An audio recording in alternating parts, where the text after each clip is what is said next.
آج 15 شعبان کی رات ہے، یہ شب برات کہلاتی ہے، برکت والی رات ہے۔ امام ربانی مجد الثانی رحمۃ اللہ نے اس کو یوں سمجھایا ہے، وہ فرماتے ہیں کہ رات کا اندھیرا ہر طرف ہوتا ہے، پھر جب سورج نکلنا ہوتا ہے تو وہ ایسے نہیں کہ یکدم سورج نکل آیا، بلکہ پہلے صبح صادق طلوع ہوتی ہے تو اندھیرا کم ہو گیا اور روشنی زیادہ ہوتی جا رہی، پھر وہ روشنی بڑھتی جاتی ہے حتیٰ کہ اسفار کا وقت ہو جاتا ہے۔ سورج نکلنے سے تھوڑی دیر پہلے ایسے ہی روشنی ہوتی ہے جیسے سورج نکل چکا، پھر کچھ دیر کے بعد سورج طلوع ہوتا ہے اور دھوپ آ جاتی ہے۔ اسی طرح رمضان مبارک کی رحمتوں کا سورج طلوع ہونا ہے، مگر اس کی صبح صادق آج کی رات ہے۔ پھر رمضان کی برکتیں آنی شروع ہو گئیں، یہ اب ہر روز بڑھتی جائیں گی، حتیٰ کہ رمضان المبارک سے ایک دو دن پہلے ایسے ہی برکتیں ہوں گی جیسے کہ خود رمضان کی برکتیں ہوتی ہیں۔ اب آج کی رات میں انسان کے لیے رزق کے فیصلے اللہ تعالیٰ فرماتے ہیں۔ رزق میں انسان کے بیوی بچے، صحت، عزت، کاروبار سب کچھ آ جاتا ہے، جو کچھ بھی ہے وہ رزق میں شامل ہے۔ ہم سارا سال رزق کے بارے میں شکایتیں کرتے رہتے ہیں، کوئی کہتا ہے قرض نہیں اترتا، کوئی کہتا ہے کہ مجھے انکم کم ہے، کاروبار میں فائدہ نہیں ہوتا۔ بجائے اس کے کہ ہم سارا سال شکوے کریں، بہتر یہ ہے کہ جب اللہ تعالیٰ نے رزق کے فیصلے فرمانے ہیں تو اللہ تعالیٰ کے سامنے عاجزی کر لیں کہ اللہ تعالیٰ ہی خیر کے فیصلے فرما دے۔ جو لوگ غیر شادی شدہ ہیں وہ اپنے لیے اچھے رشتے مانگے، نیک دیندار۔ جو شادی شدہ ہیں اور بے اولاد ہیں وہ اپنے لیے اولاد کی دعائیں مانگیں۔ جو صاحب اولاد ہیں وہ اولاد کی نیکی کے لیے دعائیں مانگیں۔ جو بیمار ہیں وہ صحت کے لیے دعائیں مانگیں۔ جو پریشان حال ہیں مرد یا عورتیں وہ اپنی پریشانیوں کے دور ہونے کے لیے دعائیں مانگیں، اپنے لیے بھی مانگیں، اہل خانہ کے لیے بھی مانگیں، ملک کے سب لوگوں کے لیے مانگیں، پوری امت مسلمہ کے لیے مانگیں، پوری دنیا کے مسلمانوں کے لیے مانگیں۔ یہ وقت پوری امت کے مسلمانوں کے اوپر بہت مشکل آ گیا ہے۔ اے خاصہ اے خاصان رسول، وقت دعا ہے، امت پہ تیری آ کے عجب وقت پڑا ہے۔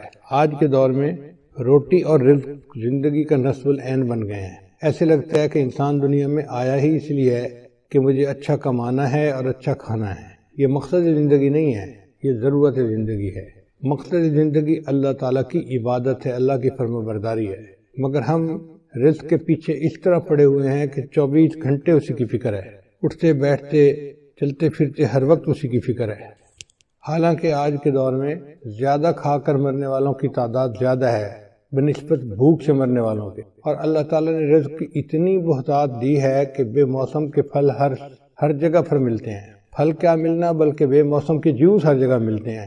پورا سال جو جوس پینا چاہیں وہ فریج کے اندر موجود ہوتا ہے۔ تو ایک طرف تو اللہ تعالیٰ کی رحمتوں کی انتہا یہاں تک ہے، اور دوسری طرف ہمارا حال یہ ہے کہ اٹھتے بیٹھتے اللہ کے شکوے، مجھے یہ نہیں ملا، مجھے یہ نہیں ہوا، میرے بچے کی نوکری نہیں ہو رہی، بیٹی کا رشتہ نہیں آ رہا۔ تو بجائے شکوے کرنے کے ہم اللہ تعالیٰ کے سامنے درخواست کریں کہ یا اللہ تو آئندہ سال کے لیے جو رزق کے فیصلے فرمائے گا تو ہمارے لیے خیر کے فیصلے فرما دے۔ روٹی کو اتنی اہمیت حاصل ہو گئی ہے کہ اس سے پہلے تاریخ میں کبھی اتنی اہمیت حاصل نہیں تھی۔ دین اسلام اتنا خوبصورت ہے کہ اس نے کسب حلال کو عبادت کہا ہے، اس لیے شریعت نے رہبانیت سے منع کیا ہے۔ رہبانیت کہتے ہیں کہ اتنا دین میں لگ جانا کہ دنیا کو چھوڑ دینا، بیوی بچوں کو نظر انداز کر دینا۔ لا رہبانیت فی الاسلام، اسلام کے اندر کوئی رہبانیت نہیں ہے۔ دوسری طرف ہے اباہیت۔ اباہیت کہتے ہیں کہ روٹی کپڑا اور مکان کو زندگی کا مقصد بنا لینا، یہ بھی ناجائز ہے۔ نہ رہبانیت جائز ہے نہ اباہیت جائز ہے، ہمیں اس کے درمیان کی زندگی گزارنی ہے۔ ہمارے حضرت مسیح عالم رحمۃ اللہ فرماتے تھے کہ اللہ تعالیٰ کو جو راستہ جاتا ہے وہ جنگلوں اور غاروں سے ہو کر نہیں جاتا، ان گلی کوچوں بازاروں سے ہو کے جاتا ہے۔ اللہ چاہتے ہیں کہ میرے بندو تم معاشرے میں زندگی گزارو، حقوق اللہ پورے کرو، حقوق العباد پورے کرو، تو اس کے بعد تمہیں اللہ کی رضا مل جائے گی۔ اس لیے انسان رزق حلال کے لیے کوشش تو کرے مگر حرص نہ دکھائے۔ جو مقدر میں ہے ملنا وہی ہے، جو مرضی کرتا پھرے۔ یہ جو ہمارا پیٹ کا مسئلہ ہے نا، یہ صرف موت تک کا مسئلہ نہیں، موت کے بعد کا بھی مسئلہ ہے۔ چنانچہ قیامت میں جب انسان کھڑا ہوگا تو اسے سخت پیاس لگی ہوگی۔ جن لوگوں کو جہنم میں بھیجا جائے گا ان کو سخت بھوک ہوگی، مگر ان کو وہاں کھانے کے لیے زقوم دیا جائے گا اور پینے کے لیے غسلین دیا جائے گا۔ وہ غسلین اتنا گرم ہوگا کہ انسان کی آنتیں کٹ کر پخانے کے راستے باہر نکل جائیں گی۔ پھر انسان ٹھیک ہو جائے گا، پھر بھوک لگے گی، پھر پیاس لگے گی، اور یہ سائیکل سزا کا چلتا ہی رہے گا۔ اللہ تعالیٰ فرماتے ہیں کہ جب ان کی جسم کی جلد جل جائے گی بدلناہم جلودا غیرہا لیذوقوا العذاب، ہم ان کے جسم کی سکن کو دوبارہ ٹھیک کر دیں گے تاکہ ان کو دوبارہ عذاب مل سکے۔ تو یہ پیٹ کا مسئلہ کوئی ابھی کا نہیں ہے، یہ مستقل ایک مسئلہ ہے۔ ہم اللہ تعالیٰ سے دنیا کے رزق کی دعائیں بھی مانگیں اور نیک اعمال کی توفیق بھی مانگیں۔ آج کے دور میں جو بندہ مال کما لیتا ہے اسی کو لوگ اچھا سمجھتے ہیں، بھلے جھوٹ بول کے کمائے یا دھوکہ دے کے کمائے۔ شریعت نے کہا کہ مال تو اس نے کما لیا مگر مال کے ساتھ وبال بھی آئے گا اگر مال حرام ہوا۔ ہم کتنے لوگوں کو دیکھتے ہیں کہ ان کے پاس پیسہ تو بہت ہوتا ہے، کسی کی بیوی نافرمان، کسی کے بچے نافرمان، کسی کو بیماری لگ گئی، کسی کو دفتر کے مقدموں میں الجھا لیا گیا، تو ایسے مال کا کیا فائدہ کہ انسان کے لیے جینا مشکل ہو جائے۔ خود اپنی زبان سے کہتے ہیں کہ جی اس جینے سے تو مر جانا زیادہ بہتر ہے۔ تو بہتر ہے کہ انسان رزق حلال ہی کی تمنا رکھے اور سکون کی زندگی گزارے۔ نبی علیہ السلام نے ارشاد فرمایا زکوٰۃ دینے سے مال میں برکت آتی ہے اور سود لینے سے انسان کے مال سے برکت ختم ہو جاتی ہے۔ آج جس کو دیکھو وہی سودی کاروبار کر رہا ہے، کہتے ہیں جی کہ کیا کرے، بینک کے بغیر تو کام چلتا ہی نہیں ہے۔ رزق اپنی رفتار میں موت سے زیادہ تیز ہے، انسان کو رزق پہلے پہنچتا ہے، موت کا فرشتہ بعد میں آتا ہے۔ باجی بستامی رحمۃ اللہ علیہ نے ایک جگہ نماز ادا کی تو ایک بندے نے ان سے پوچھا من این تاکل، آپ کہاں سے روٹی کھاتے ہیں؟ تو اس بزرگ نے جواب دیا، تو ابن باجی بستامی نے جواب دیا اصبر حتی اعید الصلاۃ التی صلیتها خلفک، صبر کر حتیٰ کہ میں نماز لوٹا لوں جو میں نے تمہارے پیچھے ادا کی ہے، حیث شککت فی رازق المؤمنین، کیونکہ تو نے مخلوق کو رزق دینے والے پروردگار کے اندر شک کیا ہے۔ بھئی تو کیسا امام مسجد ہے کہ تجھے اتنے نہیں پتا کہ کون کھلاتا ہے ہمیں؟ اس لیے باجی بستامی رحمۃ اللہ فرمایا کرتے تھے اگر ساری مخلوق کو میرا کنبہ بنا دیا جائے اور زمین تانبے کی بن جائے کہ اس میں ایک درخت نہ اگے، کھیتی نہ اگے، سبزی کچھ بھی نہ اگے، اور آسمان سے ایک قطرہ بارش کا نہ گرے، مجھے پھر بھی یقین ہے کہ اللہ تعالیٰ میری عیال کو رزق پہنچا دیں گے۔ اللہ تعالیٰ وہ ذات ہے جو انسانوں کو، حیوانوں کو، پرندوں کو، چرندوں کو، کیڑے مکوڑوں کو، ہر کسی کو رزق پہنچاتا ہے۔ حتیٰ کہ بند پتھر کے اندر کچھ کیڑے ہوتے ہیں، ان کیڑوں کو بھی اللہ روزی پہنچاتا ہے۔ تو نے پتھر میں کیڑے کو پالا، خشک مٹی سے سبزہ نکالا، تو نے پتھر میں کیڑے کو پالا، خشک مٹی سے سبزہ نکالا، یہ تیرا ہے جہاں، یہ زمین آسماں اے خدایا، کس نے تیری حقیقت کو پایا۔ ہمارے اکابری نے لکھا ہے کہ رزق کے کھلنے کے 16 دروازے ہیں، 16 کنجیاں ہیں جن سے رزق کے دروازے کھلتے ہیں۔ پہلی کنجی ہے نماز، کہ انسان اہتمام کے ساتھ، خشوع خضوع کے ساتھ نماز ادا کرے۔ اللہ تعالیٰ فرماتے ہیں وَأْمُرْ أَهْلَكَ بِالصَّلَاةِ وَاسْتَبِرْ عَلَيْهَا لَا نَسْأَلُكَ رِزْقًا نَحْنُ نَرْزُقُكَ، کہ تم نماز ادا کرو، ہم تو اس سے روزی کمانا نہیں چاہتے، روزی تو ہم تمہیں دیں گے، ہماری روزی ہے اللہ کے پاس۔ وَفِي السَّمَاءِ رِزْقُكُمْ، اے میرے بندو تمہارا رزق تو آسمانوں میں ہے، اور اللہ جتنا چاہتے ہیں اتنا اپنے بندوں کو عطا فرما دیتے ہیں۔ تو سب سے پہلا عمل ہو گیا کہ انسان نماز کو اہتمام کے ساتھ ادا کرے۔ آج ہم نماز تو پڑھتے ہیں مگر جیسے مرغا ٹکریں لگا رہا ہوتا ہے، ہم بھی اسی طرح اٹھک بیٹھک کر رہے ہوتے ہیں، دل دماغ کہیں اور پہنچا ہوا ہوتا ہے، جس کی وجہ سے نماز کی برکتیں سامنے نہیں آتی۔ دوسرا رزق کا دروازہ ہے استغفار کی کثرت کرنا، چنانچہ اللہ تعالیٰ ارشاد فرماتے ہیں استغفروا ربکم انہ کان غفارا، اپنے رب کے سامنے استغفار کرو، اللہ گناہوں کو معاف کرنے والا ہے۔ اور حدیث پاک میں آتا ہے من استر من الاستغفار، جو بندہ استغفار کی کثرت کرتا ہے جعل اللہ لہ من کل ہم فرجا، اللہ تعالیٰ اس کے لیے ہر مشکل میں آسانی کر دیتا ہے، ومن ضیق فرجا، اور ہر مشکل کو آسان کر دیتا ہے، ورزقہ من حیث لا یحتسب، اور اسے ایسی طرف سے رزق دیتا ہے کہ جس کا اس کو گمان بھی نہیں ہوتا۔ تو گویا استغفار کے زیادہ کرنے سے اللہ تعالیٰ بندے کو رزق ایسی طرف سے دیتے ہیں جس کا اس کو گمان ہی نہیں ہوتا، اور اس کے رزق کی پریشانی کو دور کر دیتے ہیں۔ پھر تیسرا رزق کا دروازہ ہے اللہ کے راستے میں خرچ کرنا، اس کو کہتے ہیں انفاق فی سبیل اللہ، اس لیے کہ جو بندہ اللہ کے راستے میں خرچ کرتا ہے اللہ تعالیٰ اس کو واپس لوٹاتے ہیں۔ اللہ تعالیٰ فرماتے ہیں وما انفقتم من شیء فہو یخلفہ، تم اللہ کے راستے میں جو خرچ کرو گے وہ اللہ تمہیں اس کا بدلہ دے گا۔ ہم 1 روپیہ خرچ کرتے ہیں اللہ ہمیں اس کے بدلے 10 عطا فرماتے ہیں، 20 عطا فرماتے ہیں، 70 عطا فرماتے ہیں، حتیٰ کہ کئی مرتبہ ایک کے بدلے 700 عطا فرماتے ہیں۔ لوگ کہتے ہیں جی کہ ہم کہاں سے پیسہ دیں، ہماری تو ضرورتیں پوری نہیں ہوتی۔ بھائی ضروری نہیں کہ انسان لاکھوں دے، جتنا بھی غریب آدمی ہے 5-10 روپے خرچ کرنا تو کوئی مشکل کام نہیں ہوتا۔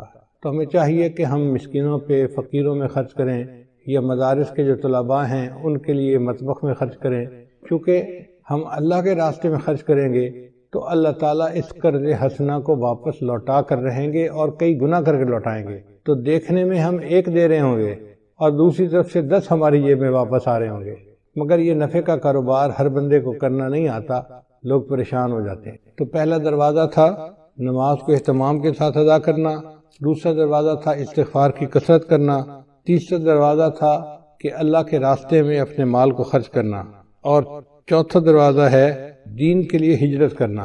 جیسے بعض لوگ سعودی عرب چلے جاتے ہیں یا ایک شہر سے دوسرے شہر چلے جاتے ہیں تو ان کے کام کاروبار میں برکت آ جاتی ہے، لیکن جن لوگوں کو اللہ نے وطن کی روزی دی ہوئی ہے وہ خوش نصیب ہیں، وہ اللہ کی اس نعمت کا شکر ادا کریں۔ ہر بندے کو یہ نعمت نصیب نہیں ہوتی۔ پھر چوتھا عمل ہے تقوی اختیار کرنا۔ اللہ تعالیٰ فرماتے ہیں وَلَوْ أَنَّ أَهْلَ الْقُرَىٰ آمَنُوا وَاتَّقَوْا لَفَتَحْنَا عَلَيْهِمْ بَرَكَاتٍ مِّنَ السَّمَاءِ، اگر یہ بستی دیسوں والے ایمان لاتے، تقوی کو اختیار کرتے تو ہم ان کے لیے آسمان سے برکتوں کے دروازے کھول دیتے۔ تو گناہوں سے بچنے پر اللہ تعالیٰ رزق کے دروازوں کو کھول دیتے ہیں، اور آج گناہوں کی وجہ سے رزق کے دروازے بند ہیں اور ہم پریشانیوں کا شکار ہیں۔ پھر پانچواں عمل جو رزق کے دروازے کھولتا ہے وہ ہے عبادت کی کثرت کرنا۔ حدیث مبارکہ ہے، اللہ تعالیٰ ارشاد فرماتے ہیں، یہ حدیث قدسی ہے، ابن آدم، اے آدم کے بیٹے، تفرغ لعبادتی، میری عبادت کے لیے تو فارغ ہو جا، املا صدرک انی واسد فقرک، املا صدرک غنن، میں تیرے سینے کو غنا سے بھر دوں گا اور تیرے فقر کو ختم کر دوں گا۔ تو دیکھیں عبادت کرنے سے اللہ تعالیٰ سینے میں بے نیازی ڈال دیتے ہیں اور بندے کے فقر کو ختم کر دیتے ہیں۔ اس لیے اللہ کا ذکر کثرت سے کرنا، قرآن پاک کی تلاوت کرنا، نیکی کرنا، یہ انسان کے رزق میں برکت کا دروازہ ہے۔ اور اگر تو ایسا نہیں کرے گا تو تیرے ہاتھ کاموں میں الجھا دوں گا اور لوگوں کی طرف تیری محتاجی کو ختم نہیں کروں گا۔ دیکھو کیسی عجیب بات کہی ہے کہ میں تیرے ہاتھ کو کاموں میں الجھا دوں گا۔ ویسے تو بڑا مصروف نظر آئے گا، یہ کر رہا ہوں، یہ دے رہا ہوں، یہ لے رہا ہوں، یہ فائل آ رہی ہے، یہ جا رہی ہے، یہ آرڈر ہے، یہ فلاں ہے، ہاتھ تیرے کام میں الجھے ہوں گے مگر تیرا فقر ختم نہیں ہوگا، تنگ دستی ختم نہیں ہوگی۔ اور چھٹا عمل جس سے رزق کے دروازے کھلتے ہیں وہ ہے حج اور عمرے کی کثرت کرنا۔ اگر اللہ تعالیٰ توفیق دے تو بندے کو چاہیے کہ کثرت سے عمرہ کرے اور بار بار حج کرے۔ دیکھنے میں تو حج اور عمرے پہ انسان پیسہ خرچ کر رہا ہوتا ہے، لیکن حقیقت میں وہی پیسہ اس کے لیے باعث برکت بن کے اس کو واپس اللہ لوٹا رہے ہوتے ہیں۔ چنانچہ نبی علیہ السلام کے پاس جب کوئی بندہ رزق کی شکایت کرتا تھا تو نبی علیہ السلام اسے مشورہ دیتے تھے کہ تم عمرہ کرو۔ عمرہ کر کے جو دعائیں مانگتا تھا تو اللہ تعالیٰ رزق کی پریشانی کو دور فرما دیتے تھے۔ ساتواں عمل جس سے رزق کے دروازے کھلتے ہیں اس کو کہتے ہیں صلہ رحمی۔ صلہ رحمی کا مطلب یہ ہے کہ جن کے ساتھ خونی رشتے ہوتے ہیں ان کے ساتھ محبت کا تعلق رکھنا، ان کے ساتھ پیار محبت کا ریلیشن رکھنا اور غم خوشی میں ان کے ساتھ رہنا، اس کو صلہ رحمی کہتے ہیں۔ چنانچہ جو بندہ صلہ رحمی کرتا ہے اللہ تعالیٰ اس کو 2 نعمتیں عطا فرماتے ہیں۔ حدیث پاک میں ہے من احب ان یزاد فی عمرہ، جو بندہ اس بات کو پسند کرتا ہے کہ اس کی عمر کے اندر زیادتی ہو، یعنی لمبی عمر ہو، فیزاد فی رزقہ، اور اس کے رزق میں زیادتی ہو، برکت ہو، فلیصل رحمہ، اس کو چاہیے کہ صلہ رحمی کو زیادہ کرے۔ پھر 8واں دروازہ ہے رزق کے کھلنے کا کمزوروں سے حسن سلوک، کہ جو لوگ کمزور ہوتے ہیں، بیمار ہوتے ہیں، بوڑھے ہوتے ہیں، ان کے ساتھ حسن سلوک کرنا۔ حدیث مبارکہ میں آتا ہے کہ تمہیں اپنے کمزور اور ضعیف لوگوں کی وجہ سے نصرت ملتی ہے۔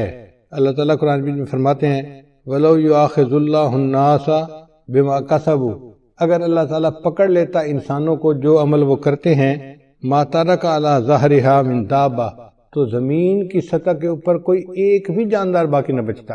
اگر اللہ پکڑنے پہ آتا نا جو تم اعمال کرتے ہو تو کوئی انسان نہ بچتا، کوئی جانور نہ بچتا، زمین کے اوپر کچھ بچتا ہی نہ۔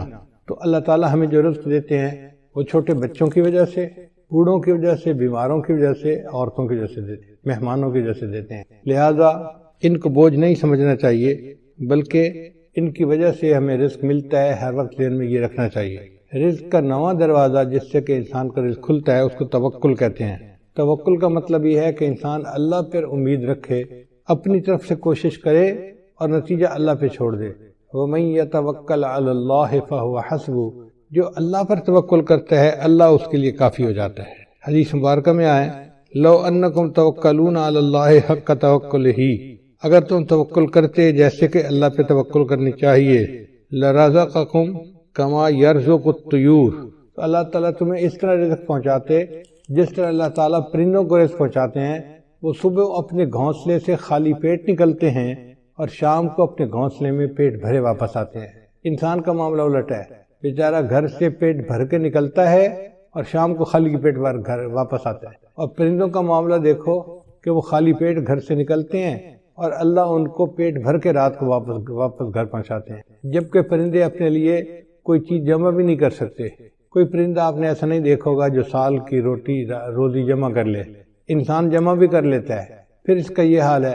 اور پھر جانوروں کا رزق بھی بہت ہوتا ہے۔ آپ اگر غور کریں تو ایک ہاتھی دن میں کتنا چارہ کھاتا ہوگا، ہمارے حساب سے منوں کے حساب سے، ٹنوں کے حساب سے کھاتا ہوگا، اس کا وزن ہی اتنا ہے۔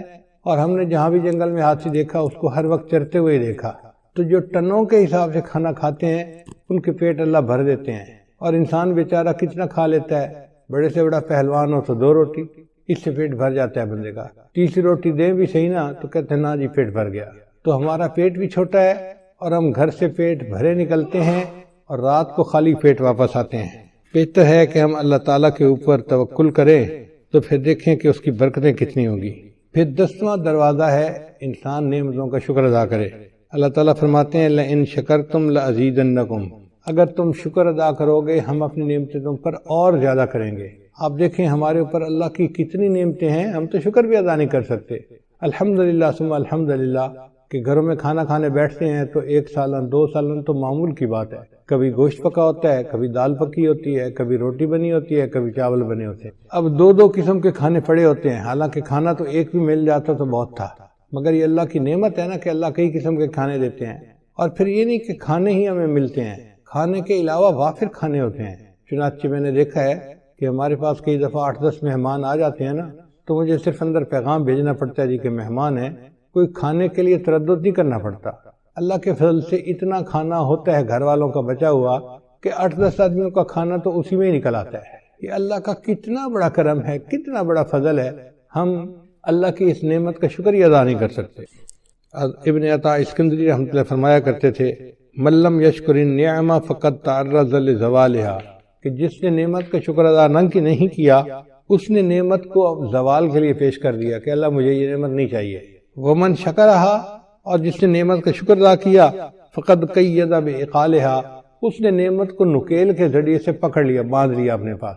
یعنی جو نعمت ملتی ہے اور بندہ اس کے اوپر شکر ادا کرتا ہے پھر وہ نعمت اللہ سے واپس نہیں لیتے بلکہ اس نعمت میں اور برکت عطا فرما دیتے ہیں۔ پھر 11واں دروازہ کہ جب بھی مرد اپنے گھر میں داخل ہو مسکراتے چہرے کے ساتھ داخل ہو اور اہل خانہ کو سلام کرے۔ حدیث مبارکہ میں ہے، سیدہ صدیقہ نے فرماتی ہیں کہ نبی صلی اللہ علیہ وسلم جب بھی گھر تشریف لاتے تھے تو مسکراتے چہرے کے ساتھ آتے تھے اور اہل خانہ کو سلام کیا کرتے تھے۔ یہ اہل خانہ کو سلام کرنا رزق کی برکت کا ذریعہ ہے۔ چنانچہ حدیث پاک میں ہے ثلاثۃ کلہم ضامن اللہ، 3 بندے ہیں جن کا اللہ کے اوپر ضمانت ہے، یعنی اللہ ان کو رزق پہنچاتا ہے۔ ان عاش رزقا، اگر وہ زندہ رہے گا تو اللہ روزی عطا فرمائے گا، وکفا، اور روزی ان کے لیے کافی ہوگی، وان مات، اور اگر وہ مر جائے گا داخل الجنہ، تو جنت میں اللہ ان کو داخل کر دے گا۔ یہ کون 3 بندے ہیں؟ ان میں سے ایک بندہ ہے رجل، وہ بندہ داخلہ بیتہ، جو اپنے گھر کے اندر داخل ہو بسلام، اور گھر والوں کو سلام کرے، وہو ضامن اللہ، وہ اللہ کے ضمانت میں آ جاتا ہے۔ اب یہ کتنا آسان کام ہے، مگر بہت سارے لوگ ہیں جو گھروں میں داخل ہوتے ہیں تو ان کو سلام کرنا یاد ہی نہیں ہوتا، بس باتوں میں لگ جاتے ہیں، مسکرائیں گے، بیوی سے پوچھیں گے تیرا کیا حال ہے، بچوں سے پوچھیں گے تم کیسے ہو، مگر سلام کرنا ان کو یاد نہیں ہوتا۔ پھر 12واں عمل والدین کی فرمانبرداری۔ چنانچہ ہمارے بزرگوں نے لکھا ہے کہ 5 چیزوں سے رزق میں برکت ہوتی ہے۔ ایک، جو بندہ صدقہ فرمادامت کرے، دوسرا صلہ رحمی کرے، تیسرا جہاد کرے، چوتھا ہمیشہ باوضو رکھے، اور 5واں والدین کی فرمانبرداری کرے۔ والدین کے فرمانبردار کو اللہ تعالیٰ رزق کی پریشانی میں نہیں ڈالتے، اس لیے ان کی خدمت کر کے ان کی دعائیں لینی چاہیے تاکہ اللہ تعالیٰ کی طرف سے برکتیں اور رحمتیں شامل حال ہو جائیں۔ 13واں دروازہ رزق کا ہے دوام طہارہ، یعنی مستقل وضو کی زندگی گزارنا۔ اگر انسان عادت بنا لے تو وہ باوضو ہر وقت رہ سکتا ہے۔ جیسے ہمیں ہر وقت بے وضو رہنے کی عادت ہے، اس کو بدل لے تو ہر وقت باوضو رہنے کی عادت ہو جائے گی۔ جب وضو ٹوٹے دوبارہ پھر وضو کر لیں۔ ہمارے اسی شہر میں ایک جگہ ایک گھرانہ ہے جو امام ربانی مجدد ثانی رحمۃ اللہ کے اولاد میں سے ہیں، تو بہت سال پہلے کی بات ہے، کوئی 30 سال پہلے کی بات ہے، مجھے خیال آیا کہ جا کے ان سے صرف اللہ کے لیے ملاقات کروں، تو میں ان کے ہاں گیا، ملاقات ہوئی۔ ہم جب پہنچے تو بس مغرب کے وقت میں کوئی 5 ہی منٹ باقی تھے، سلام دعا ہوئی۔ انہوں نے کہا جی کہ یہاں سے مسجد دور ہے تو ہمیں گھر میں ہی نماز پڑھنی پڑے گی۔ ہم نے کہا ٹھیک ہے۔ ان کے بچے گراؤنڈ کے اندر فٹ بال کھیل رہے تھے، کوئی 10-12 بچے ہوں گے چھوٹے بڑے، خوب ہنگامہ تھا، جیسے 2 ٹیموں کا میچ ہو رہا ہوتا ہے۔ لو جی ہم کھڑے ہو گئے مصلی پہ جماعت کے لیے، انہوں نے آواز دی بچوں کو، بچوں نماز کا وقت ہو گیا ہے۔ سارے بچے گراؤنڈ سے بھاگتے ہوئے آئے اور صف میں آ کے کھڑے ہو گئے۔ اب جب ہم نے نماز ادا کی تو مجھے بڑی حیرت ہوئی کہ کیا سب بچوں کا وضو تھا یا کچھ بچوں نے بے وضو ہی نماز پڑھ لی۔ تو میں نے ان سے سوال پوچھا کہ جی بچے کسی کو وضو تو نہیں کرتے میں نے دیکھا؟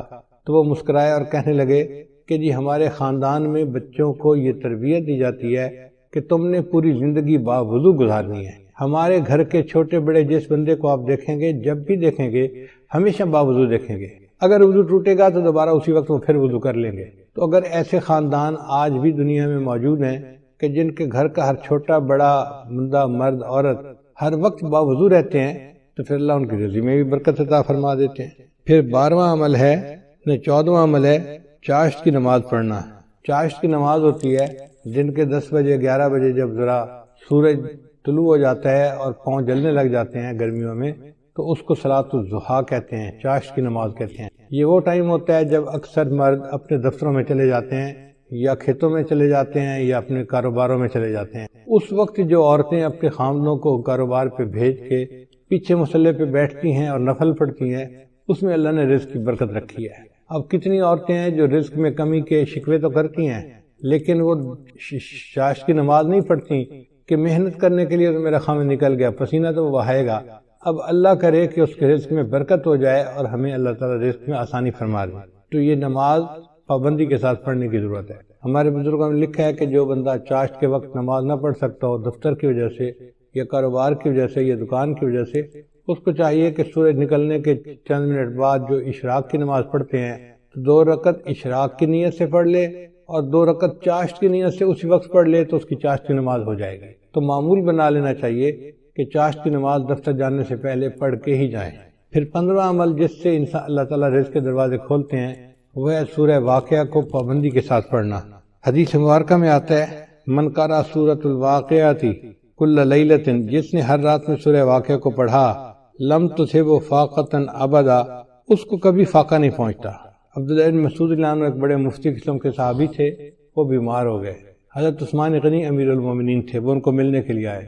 اللہ تعالیٰ نے عثمان غنی رضی اللہ عنہ کو مال پیسہ بھی بہت دیا تھا، تو انہوں نے بات چھیڑی اور بات کرتے ہوئے کہا کہ عبداللہ بن مسعود آپ کی بیٹیاں ہی بیٹیاں ہیں، بیٹا کوئی نہیں، تو میرا دل چاہتا ہے کہ میں آپ کو بہت سارا مال ہدیہ دے دوں، یعنی میں اپنی طرف سے بتا رہا ہوں کہ جیسے میں آپ کو 5 لاکھ دینار یا درہم ہدیہ دینا چاہتا ہوں۔ تو انہوں نے انکار کر دیا، نہیں مجھے نہیں چاہیے۔ تو عثمان غنی رضی اللہ عنہ نے فرمایا کہ آپ کی بیٹیاں ہیں، آپ کو تو پیسے کی ضرورت ہے۔ ان کا بیٹیاں تو ہیں مگر میں نے اپنی سب بیٹیوں کو سورہ واقعہ یاد کروا دی ہے اور میں نے ان کو بتا دیا ہے کہ مغرب کے بعد سورہ واقعہ پڑھ لیا کرو۔ نبی علیہ السلام نے فرمایا جو بندہ ہر رات میں سورہ واقعہ پڑھ لیتا ہے اللہ اس کو فاقے سے محفوظ فرما لیتے۔ یعنی ان صحابہ کا اتنا یقین پکا تھا کہ انہوں نے 4-5 لاکھ ریال ہدیہ لینے کے بجائے سورہ واقعہ کے اوپر زیادہ جو ہے نا بھروسہ کیا کہ اللہ تعالیٰ میری بچیوں کو فاقے سے بچائے گا۔ پھر 16واں عمل ہے دعا کرنا۔ تو ہمیں چاہیے کہ ہم رزق کی برکت کے لیے دعا بھی کریں، جیسے آج کی رات قبولیت دعا کی رات ہے اور اب سے لے کے جو آگے وقت آ رہا ہے یہ سب قبولیت دعا کا وقت ہے۔ یہ رزق کی جو فہرستیں ہیں یہ اب سے بننا شروع ہوتی ہیں اور یہ بنتی رہتی ہیں حتیٰ کہ 27 رمضان مبارک کو یہ فہرستیں اللہ تعالیٰ فرشتوں کو ہینڈ اوور کر دیتے ہیں ایگزیکیوشن کے لیے، عمل درآمد کے لیے۔ تو ہمارے پاس آج کی رات سے لے کے 27 رمضان تک کا وقت ہے اس دوران ہم اللہ کو منائیں، اس کے سامنے روئیں، اس سے رزق مانگیں، اس سے صحت مانگیں، جو مانگنا ہے مانگیں۔ اللہ کے در میں کسی چیز کی کمی نہیں، جتنا مانگیں گے اللہ اتنا عطا فرمائیں گے، حتیٰ کہ 27 رمضان کو یہ لسٹ فائنل ہو جائیں گی، اور اسی میں یہ بھی فیصلہ ہوگا کہ اگلے سال کس نے زندہ رہنا ہے اور کس بندے نے مرنا ہے۔ زندگی اور موت کے فیصلے بھی اس بجٹ میں شامل ہیں، جیسے رزق کے فیصلے شامل ہیں۔ تو ہم اللہ تعالیٰ سے دعا مانگیں، آج رات بھی اور آئندہ بھی۔ کرونا بیماری کی وجہ سے، حالات کی وجہ سے مسجدوں میں تو اجتماع اس وقت نہیں کر سکتے، لیکن گھر میں بیٹھ کے عبادت تو کر سکتے ہیں، اس میں تو کوئی رکاوٹ نہیں۔ ہم ابھی سے رمضان کی تیاری کریں اور ذہنی طور پہ ہم عبادت کرنے کے لیے تیار ہو جائیں اور اللہ کو منانے کے لیے تیار ہو جائیں، خوب دعائیں مانگیں۔ اگر باجماعت تراویح مسجد میں نہیں پڑھ سکتے تو گھر میں تو پڑھ سکتے ہیں نا۔ مسجدوں کی عمارتیں بند ہوئی ہیں، اعمال بند نہیں ہوئے۔ اعمال تو ہم کر سکتے ہیں، تو ہم تلاوت کریں، نمازیں پڑھیں، گھر کے اندر مجالس کریں اور اللہ تعالیٰ سے دعائیں کریں خوب ڈٹ کے۔ جتنا مانگیں گے اتنا ہی اللہ تعالیٰ ہمیں عطا فرما دیں گے۔ تو یہ 16 دروازے ہیں رزق کے کھلنے کے۔ ہمارے بزرگوں نے فرمایا کہ کچھ اسباب ہیں تنگ دستی کے، یعنی کچھ ایسے اسباب ہیں کہ جن کی وجہ سے اللہ تعالیٰ رزق کو ذرا کم کر دیتے ہیں، بند کر دیتے ہیں، تو وہ جاننا بھی ضروری ہے۔ چنانچہ مختصراً میں بتاتا چلوں کہ جو بندہ کھڑے ہو کر جوتے پہن کر ننگے سر کھانا کھاتا ہے، اللہ اس کا رزق تھوڑا کر دیتے ہیں۔ اور اگر آپ دیکھیں تو آج کل کی دعوتوں میں یہی سلسلہ ہے، شادی بیاہ میں، ہوٹلوں میں، شادی ہالوں میں اکثر لوگ کھڑے ہو کے کھانا کھاتے ہیں، سر پہ کپڑا بھی نہیں ہوتا اور جوتے بھی پہنے ہوئے ہوتے ہیں۔ پھر رزق میں تنگی تو ہونی ہوتی ہے۔ پھر دوسرا، مہمان کو بوجھ سمجھنا۔ جو لوگ مہمان کے آنے کو بوجھ سمجھیں اور اس فکر میں لگ جائیں کہ جی آ گیا ہے تو کہاں سے اس کو کھلائیں گے اور کتنا اس کو کھلائیں گے اور کتنے دن رہے گا، مہمان بعد میں آتا ہے، اللہ مہمان کا رزق پہلے بھیجتے ہیں، تو الحمدللہ ثم الحمدللہ اللہ تعالیٰ خیر فرما دیتے ہیں۔ بلکہ میں تو یہ سمجھتا ہوں کہ ہمیں اللہ مہمانوں کی برکت سے روزی دیتے ہیں۔ ایک دن میں کھانا کھا رہا تھا تو میری بہو کہنے لگی کہ ابو جی ایک بندہ ہے انڈیا کا، بڑا مالدار ہے، اس نے پورا سال ہر روز بندے کو ہر روز 1000 بندوں کو کھانا کھلایا۔ اب وہ بڑی حیران تھی کہ 1000 بندوں کو کھانا ہر روز وہ کھلاتا تھا۔ جب اس نے بات کر لی تو میں نے کہا کہ بیٹا وہ تو امیر آدمی ہے، وہ تو 1000 بندوں کو دن میں ایک دفعہ کھانا پورا سال کھلاتا ہے۔ ہم فقیر لوگ ہیں اور ہم الحمدللہ 1000 طلباء کو دن میں 3 مرتبہ کھانا کھلاتے ہیں۔ صبح ناشتہ بھی ہوتا ہے، دوپہر کا کھانا بھی ہوتا ہے، رات کا کھانا بھی ہوتا ہے، اور پورا سال اللہ روزی پہنچا دیتے ہیں۔ تو حیران ہوئی، کہنے لگی ہاں بات تو ٹھیک ہے۔ میری وائف پاس بیٹھی ہوئی تھی تو وہ کہنے لگی کہ میں ایک بات بتاؤں۔ میں نے کہا کیا؟ کہنے لگی کہ ہماری شادی کو 30-35 سال ہو گئے ہیں اور اس 30-35 سال میں ایک دن بھی ایسا نہیں گزرا کہ ہمارے گھر میں مہمان کا کھانا نہ بنا۔ میں نے اللہ کا شکر ادا کیا کہ یا اللہ تیرا کرم اور تیرا احسان ہے کہ الحمدللہ 35 سال میں ہر روز مہمان کا کھانا گھر میں بن رہا ہے، ایک دن بھی ایسا نہیں کہ مہمان گھر میں نہ ہو۔ تو میں تو یہ سمجھتا ہوں کہ اللہ ہمیں رزق جو دیتے ہیں وہ مہمانوں کی وجہ سے دیتے ہیں، تو مہمان نوازی سے کبھی پریشان نہیں ہونا چاہیے۔ پھر تیسرا سبب ہے بغیر بسم اللہ پڑھے کھانا کھا لینا، ہاتھ دھوئے بغیر کھانا کھا لینا۔ یہ بھی بیماری عام ہے، دسترخوان لگے ہوتے ہیں، نہ ہاتھ دھوئے جاتے ہیں، نہ بسم اللہ پڑھی جاتی ہے، نہ کھانے کی دعا پڑھی جاتی ہے، جس وجہ سے پھر تنگ دستی آ جاتی ہے اور رزق کے دروازے بند ہو جاتے ہیں۔ پھر کھانے کے برتن کو صاف نہ کرنا، یہ بیماری بھی عام ہے۔ ہم لوگ کھانا کھاتے ہیں اور کچھ تھوڑا سا کھانا آخر پہ بچا دیتے ہیں، حالانکہ اسی کھانے میں برکت ہوتی ہے۔ سنت یہ ہے کہ اگر 3 لقمے کھانا موجود ہے تو اس کو تو چھوڑ دیں تو کوئی اور کھا لے گا، چلو بھائی۔ اگر اتنا کھا لیا کہ 3 لقمے رہ گئے، اس کو خالی نہ چھوڑیں، اب اس کو پلیٹ کو اچھی طرح صاف کر دیں تاکہ اللہ کی نعمت ضائع نہ ہو، اللہ کی نعمت جو ہے وہ کسی انسان کے کام آ جائے۔ مگر اس میں ایسے لگتا ہے کہ جیسے یہ بندہ غریب ہے، اور امیر لوگ جو ہیں وہ ذرا شاہانہ دماغ کے ہوتے ہیں، تو وہ ڈالتے زیادہ ہیں، آدھا کھا لیتے ہیں، آدھا چھوڑ دیتے ہیں۔ یہ جو آدھا کھانا اور آدھا چھوڑنا ہے، یہ بھی رزق میں تنگی کا سبب بنتا ہے۔ اور ایک اور بات کہ بیت الخلاء میں باتیں کرنا، پہلے زمانوں میں یہ گناہ کم تھا، آج یہ گناہ زیادہ ہے، بلکہ نوجوان بچے اور بچیاں جو ادھر ادھر کالیں کرتے ہیں چھپ چھپ کے، وہ تو کئی مرتبہ جا کے بیٹھ کے بات ہی کرتے ہیں بیت الخلاء میں، پتہ ہی نہ چلے کسی کو کہ کیا ہوا۔ بیت الخلاء میں باتیں کرنے سے فرشتوں کو بھی تکلیف ہوتی ہے اور رزق کے اندر بھی تنگی کر دی جاتی ہے۔ پھر 7واں بات ہے فقیر کو جھڑکنا۔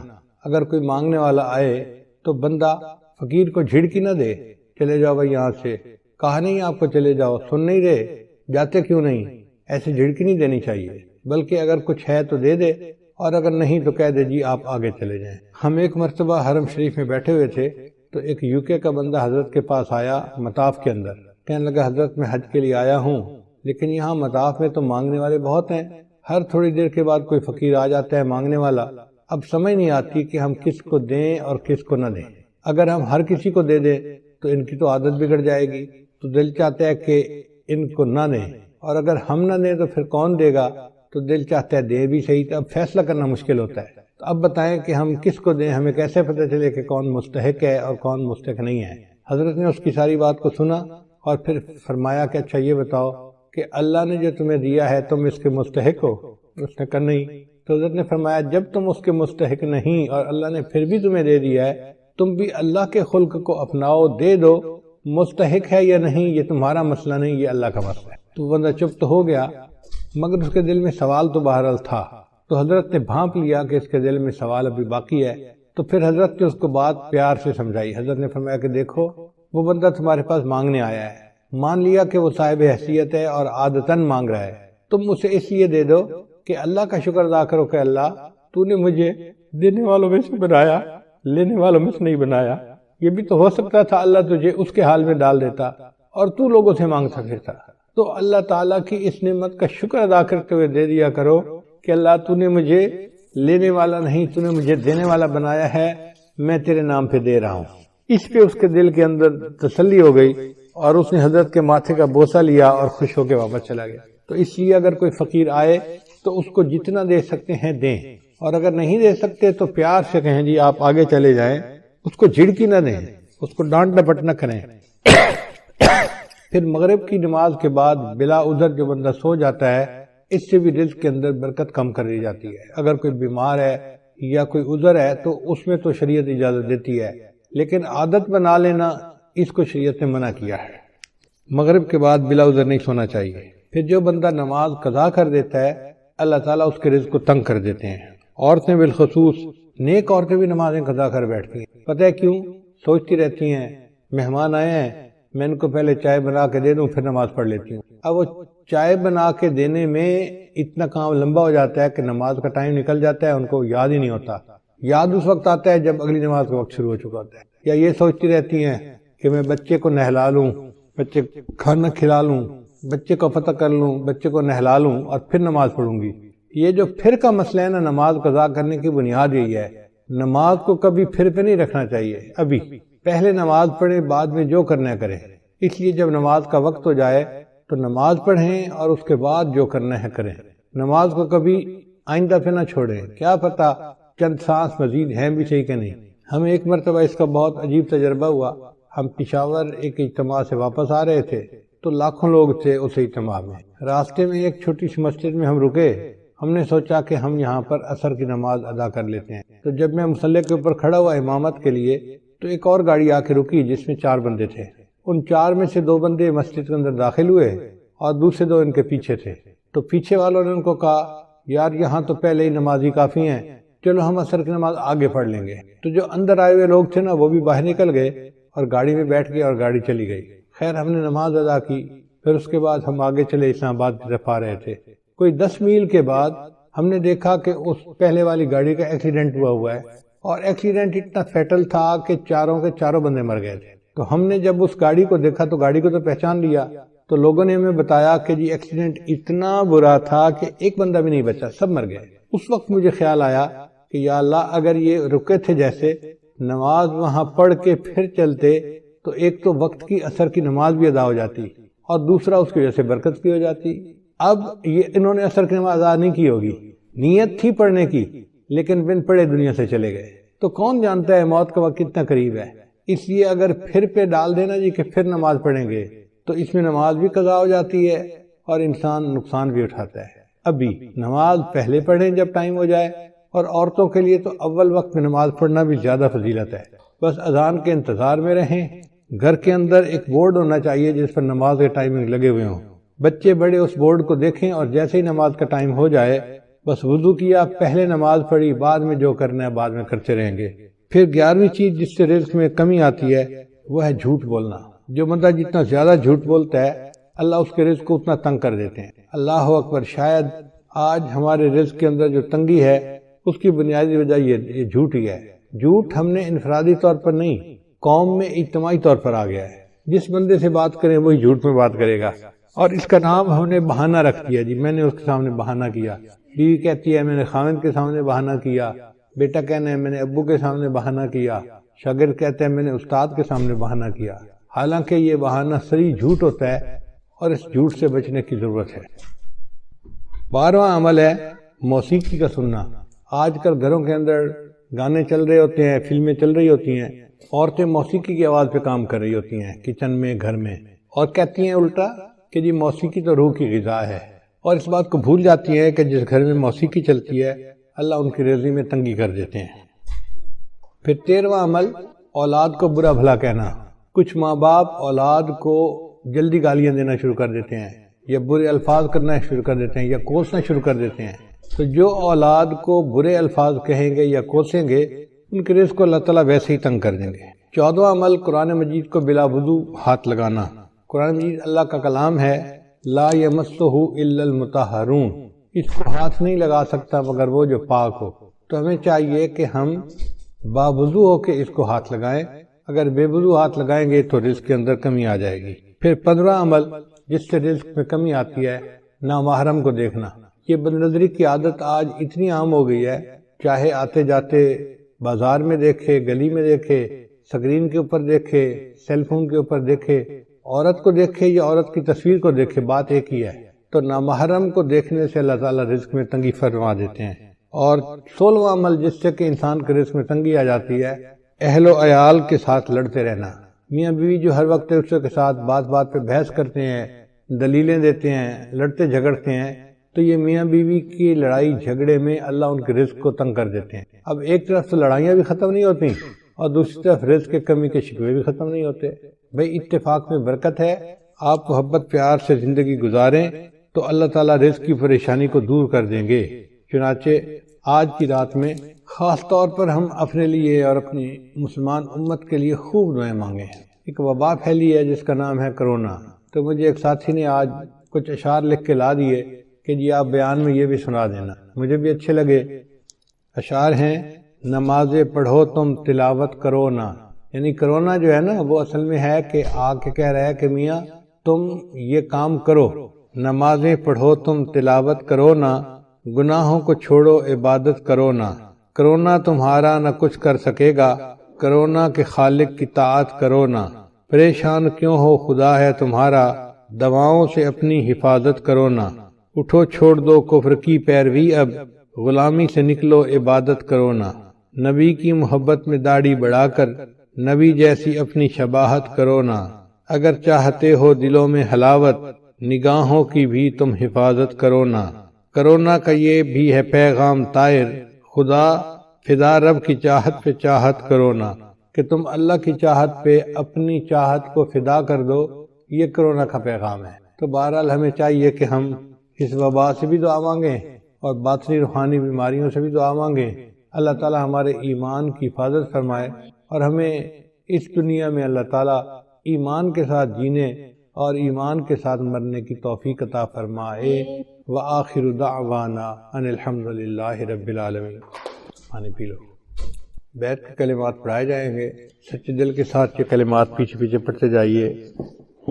پڑھیے، بسم اللہ الرحمن الرحیم، لا الہ الا اللہ محمد الرسول اللہ، آمنت باللہ وملائکتہ وکتبہ ورسلہ والیوم الآخر والقدر خیرہ وشرہ من اللہ تعالی والبعث بعد الموت، آمنت باللہ کما ہوا باسمائہ وصفاتہ وقبلت جمیع احکامہ اقرار باللسان وتصدیق بالقلب، اشہد ان لا الہ الا اللہ واشہد ان محمدا عبدہ ورسولہ، استغفر اللہ ربی من کل ذنب واتوب الیہ برحمتک یا ارحم الراحمین۔ ان کلمات کو پڑھنے سے ہم تو بتائے ہو چکے ہیں چند معمولات ہیں جن کو باقاعدگی سے کریں گے تو اللہ تعالیٰ دل کو منور کریں گے۔